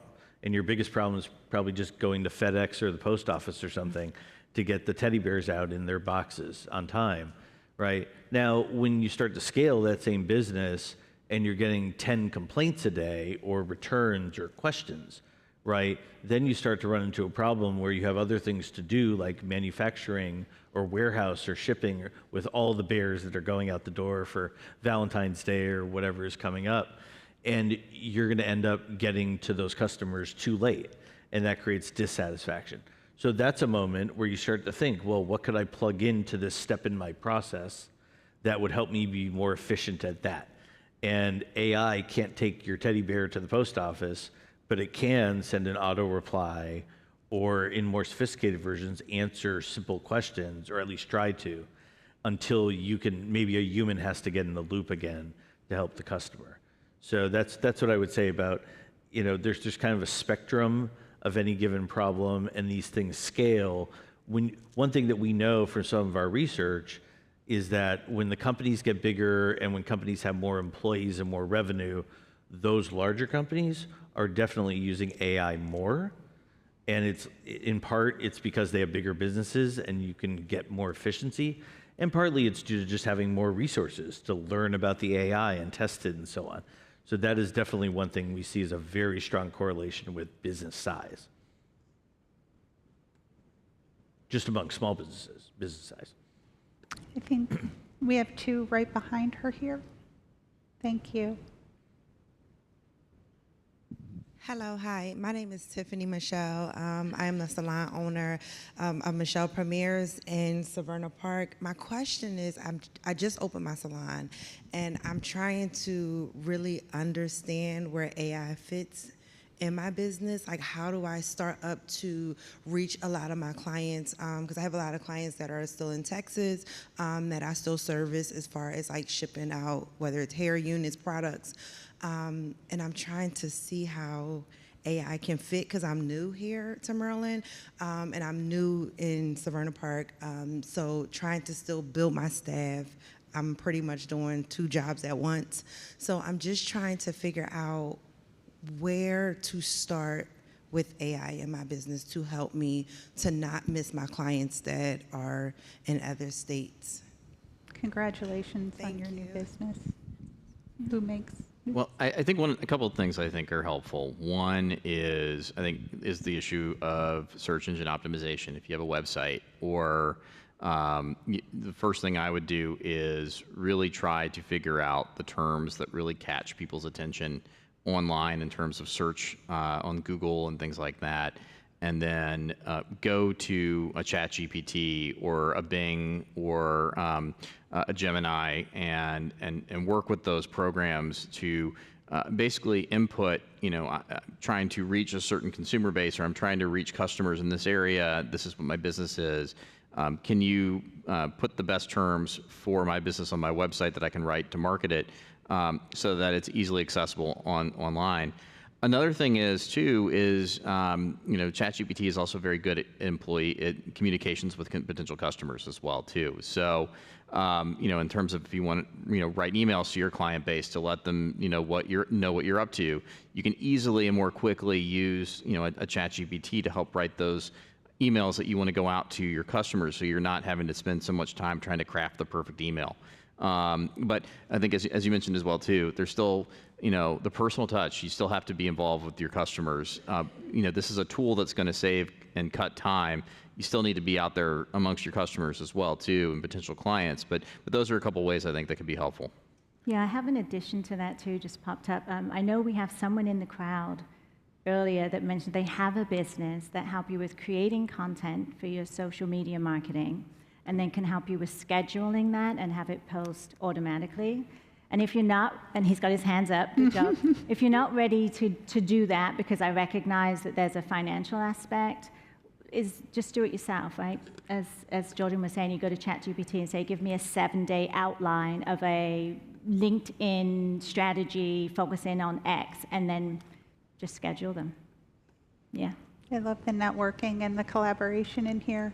Okay, we have time for, I think, one last quick question. Okay. Thank you. Thank I you. have a question about partnership with U.S. Chamber of Commerce because now recently President Biden issued two executive orders about regulation, about future regulation of AI. I'm founder of AI translation and dubbing technology, and I think about how it will be regulated when it comes to the Congress, when the law will appear.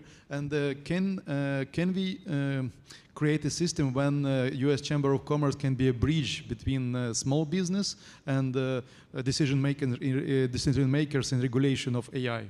What a great question. Jordan, I think that is for you. Yeah, our job is really to make those connections between government and private sector and small businesses, and that's what we've been doing.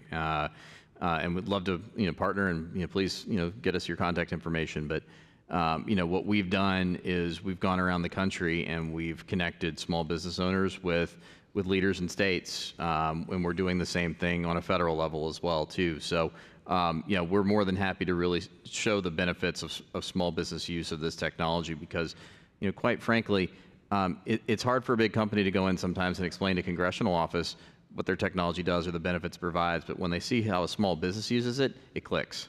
And so it's so important that we're able to help partner and amplify the voices of small businesses that are really booming from this technology. Thank you. So I would like to, we all would thank you for your participation. You are as much a part of a panel as our esteemed guests. Have a great rest of the day. Happy Small Business Week to all of you. And Mark, Jordan, and Denise, thank you so much for joining us to talk about AI.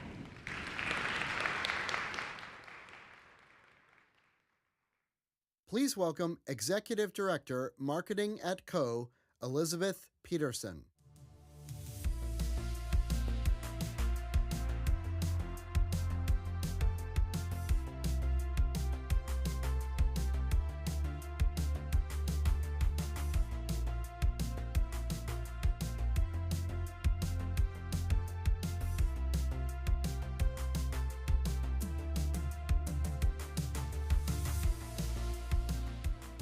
Yes. How are you guys feeling? Does everybody just want to stand up and stretch for a split second? We're in the home stretch.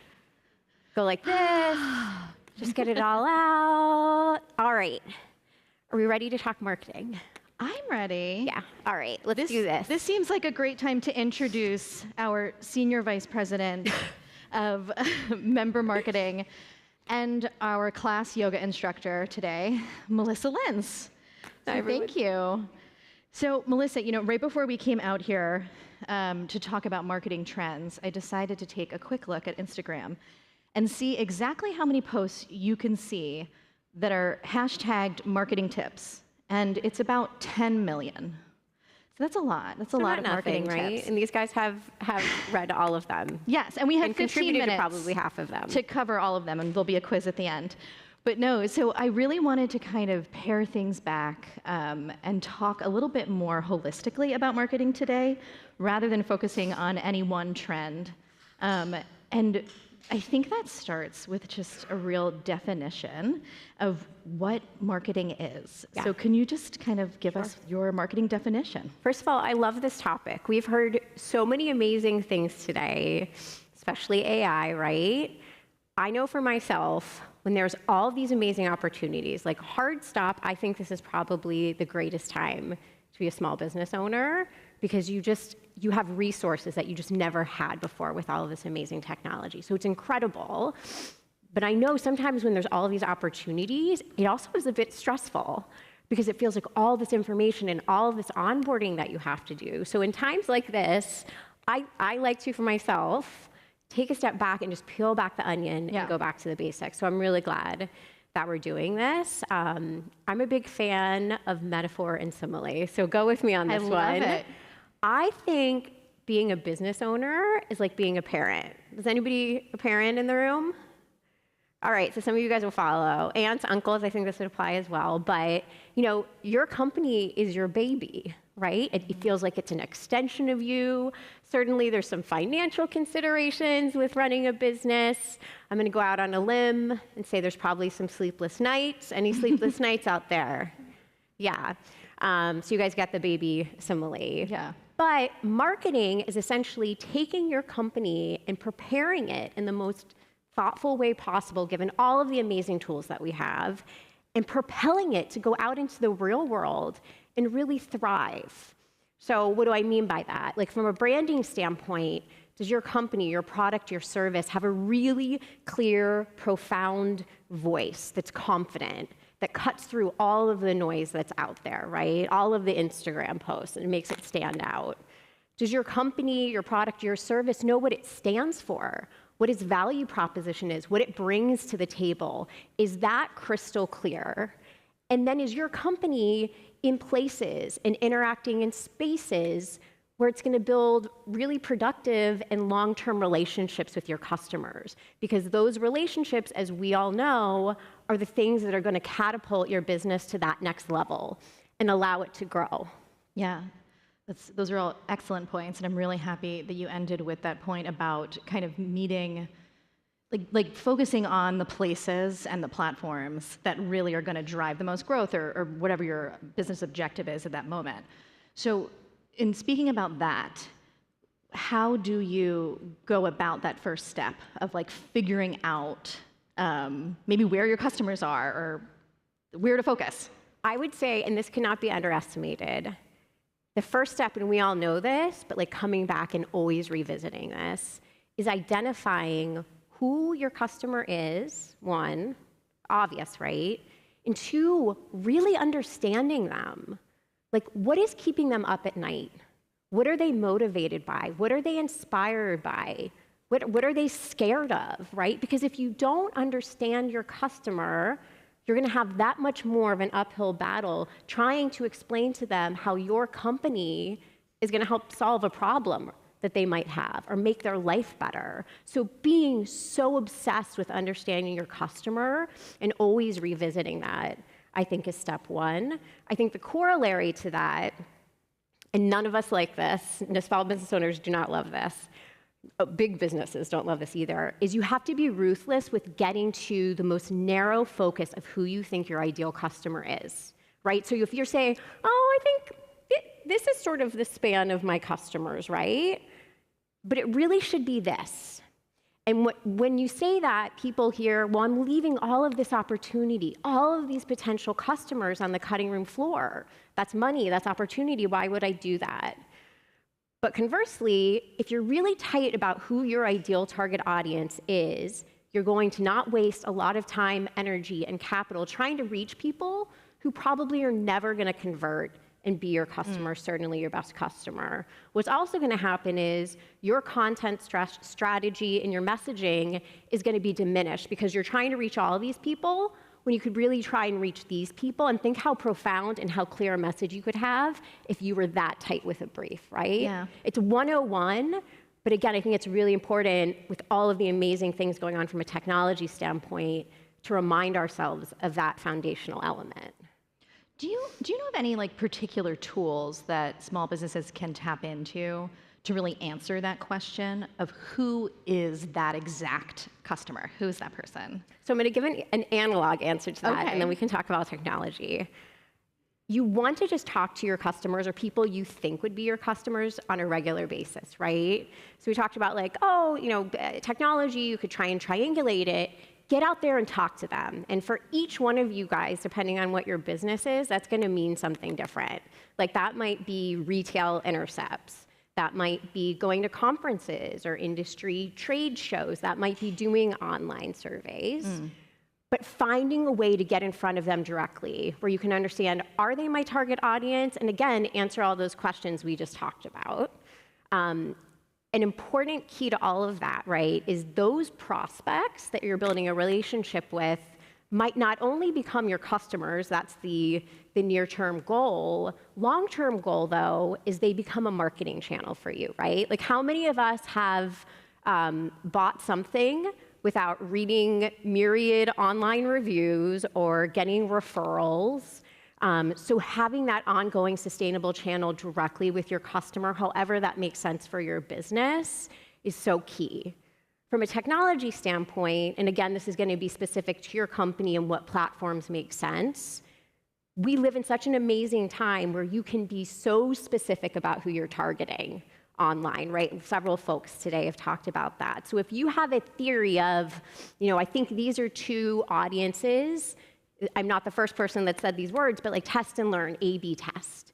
So build two target audiences, do a little bit of a paid media spend and see what performs and analyze the data. And that's gonna also just help you understand who your target audience is for this moment in time where you're showing up with your business. Yeah, I think I would just add to that, as somebody who's doing marketing every day, that sometimes the answer that you get isn't the answer that you were expecting. So that's why the A/B testing is so important, because you really think you have a good idea of who your customer is or who your audience is, and it turns out you were just a little bit off. So yeah, that's why that's essential. And it's fun, it's experimenting. Yeah, it is fun. It's work, but it's fun. Yeah. Certainly. So, okay, so it sounds like we're understanding what marketing is. We're understanding that the first step here is really narrowing down who our customer is. And there's different ways to go about that. And then once we've really figured that out, what is the next step? Take us step by step. What do you do once you have that information in hand? I'm a girl who loves a marketing funnel. Are you guys, everybody loves a marketing funnel. Again, it's like so 101, but sometimes we just get so caught up in the day-to-day and we have our head down and we're hustling and you don't come back and look at your marketing funnel. So for those of you that aren't necessarily familiar with it, like imagine a funnel like this, right? You can splice and dice it depending on your business, depending on the relationship with your customer in a lot of different ways. But for simplicity, right, we have at the very top awareness. And that is brand building. Like that is building an emotional relationship awareness, unaided, with who you think your target audience is. And then we've got the middle of the funnel that starts narrowing. There's gonna be less people in that category. And that's consideration. A subset of the people that are aware your company exists and your products are out there are interested in learning more. They want to know about what the value proposition is. They want to know what the comparative set looks like. They're intrigued, right? So you want to, okay, that's great, awesome, awesome. And at the very bottom, a subset of those folks are going to want to convert, right? They're going to want to purchase. There should be a really clear call to action.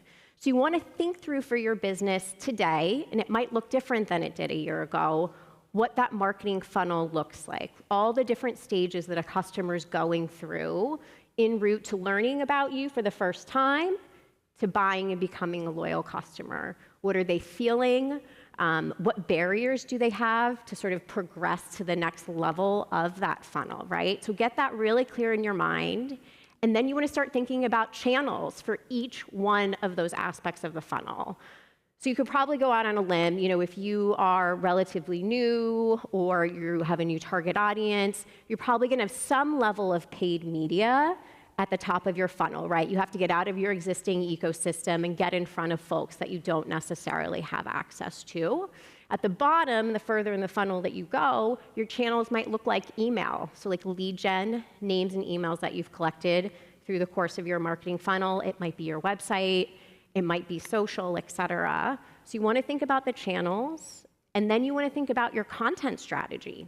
What do you want to say based on the insights you have about your target audience to continue to have them accelerate and become really loyal customers. And not only become loyal customers, but become evangelists for your brand as a marketing channel, as we talked about. Yeah, I think I know that's the 101 marketing funnel, but it's so important, I think, to keep harking back to that again and again. And I think we often go completely to the channel first, right? When we talk about marketing and we talk about how do we market on Facebook, how is that different than, TikTok, or email.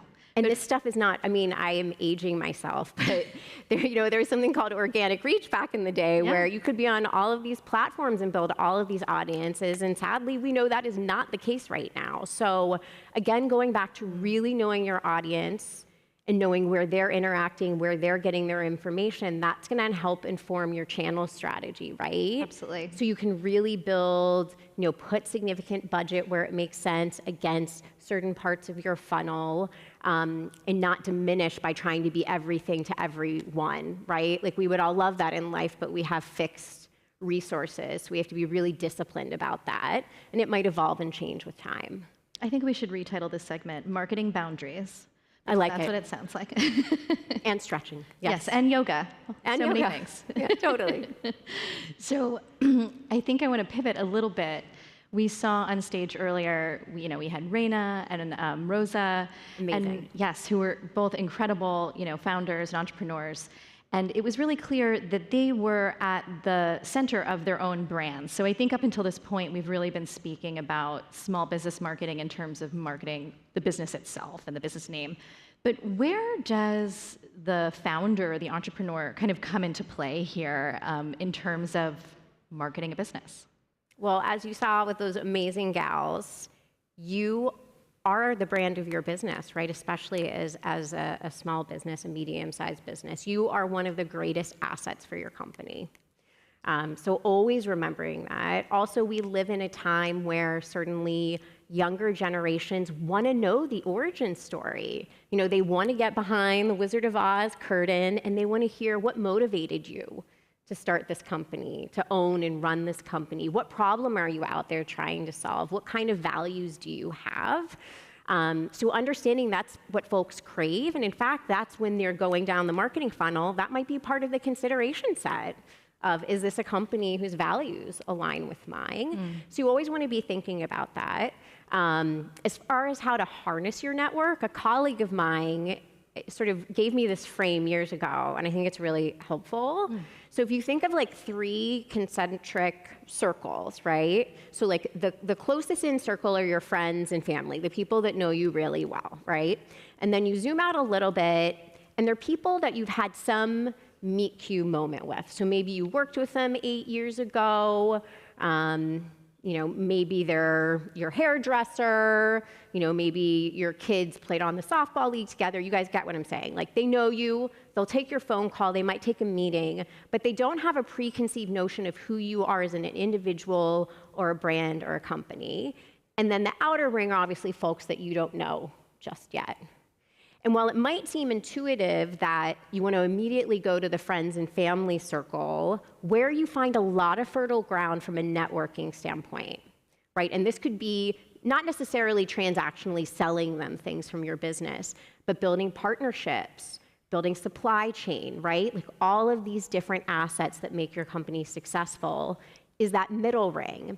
Because as I mentioned, they'll take the call, they'll take the meeting, they're intrigued, but they don't necessarily pigeonhole you into something. They are open to the idea of how you transform and how you evolve. So just really be thoughtful about your network as you're thinking about all the discrete pieces that you need and making your business a success and putting that baby out there to succeed in the real world. That's excellent advice. And I think actually Rosa did comment on that during her segment as well, that those were just the kind of people that were really instrumental to getting her business off the ground.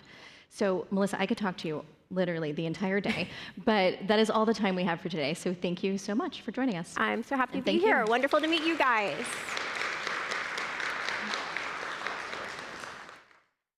Please welcome back Jeanette Mulvey.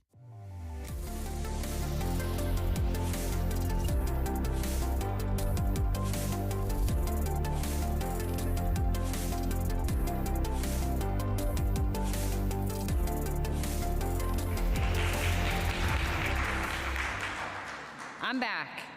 All right, first of all, really, thank you all so much for coming. I know it's a few hours of time in your life is like, it's like dog years, right? Like 2 hours of your time is like 3 days of somebody else's time. So whatever emergencies happened in your absence, hopefully you can deal with them after this. I just want to say thank you to our sponsors. I want to say thank you to our events team, but I also really want to say thank you to our AV team, who never gets a thank you. They did a great job. And to our catering team, because I was on a diet until today when I ate like 6 or 7 of those tiny little desserts. I hope you guys had them too. They were great. Before I wrap up, I want a few of you to be brave. Raise your hands, and I just want to hear one thing, like just one little thing that you heard today that's like a thing you're taking home with you. Anybody got one? Want to raise your hand? Yes? The marketing funnel? Don't you love the marketing funnel? Like once you can picture it, you're like, oh, I could do that.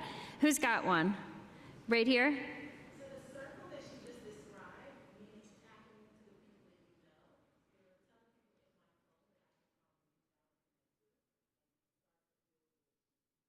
Right, so for people at home or didn't hear, she's this circle of people that you know and then kind of working your way out is like a great concept, right? I saw someone right here, yes.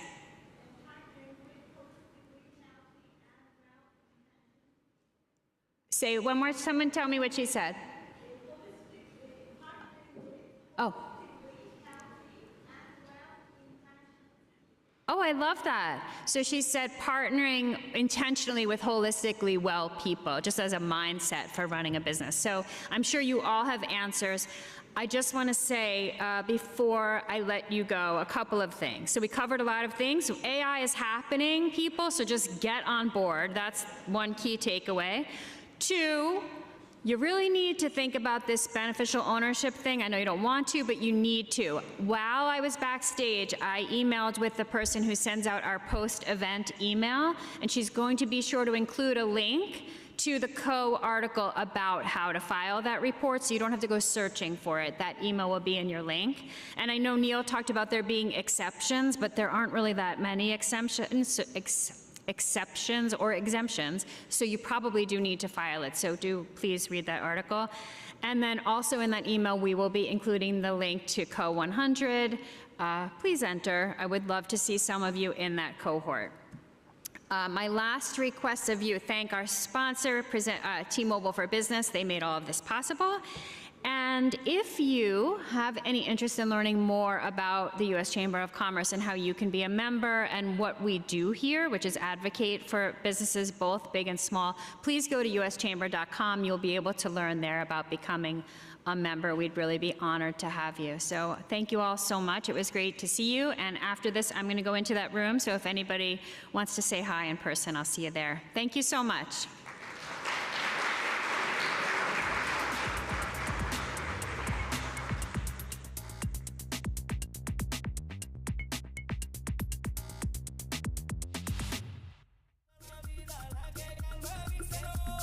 Que se pone más linda cuando la llevo a una fiesta.